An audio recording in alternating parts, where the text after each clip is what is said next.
ek's Hendrik van Agrovision. Vanaand gaan ons gesels oor patrolliery.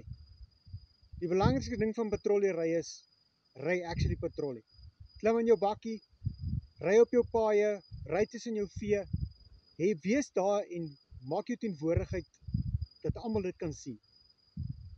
Nou, tweede belangrike ding is, kry vir 'n behoorlike bulletproof. Bulletproof wat gemaklik aan jou sit, met 'n medical kit, radiokommunikasie, extra ammo. Maar belangrik is, dra hom. Moet hom nie in jou kas los nie, moenie uitgaan sonder 'n bulletproof nie. Jy weet nooit of jy op 'n geval kom en jy moet vinnig iets doen of iemand dreig jou en jy sit jou lewe in gevaar nie.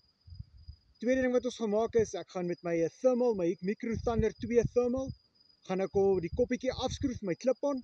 Ek gaan hom gebruik as 'n handheld om te scan, om by 'n hekke oop te maak, om my omgewing te kyk.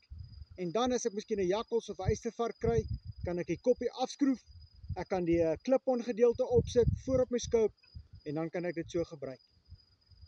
Tesame met dit gaan ek my DJI Thermal drone gebruik, Mavic 3. Ek gaan hom in die lug opsit, ek gaan die paaie vlieg, as ook my beeste.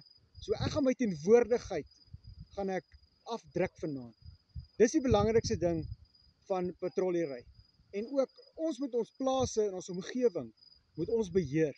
Ons moenie die verkeerde persone of die verkeerde mense wat ons goeders wil steel, die area laat beheer en die aand laat beheer nie. Beheer jou plaas, ry patrollie, dra jou bulletproof, kry vir jou 'n thermal, kry vir jou 'n thermal drone. Werk saam. Dankie. Cheers.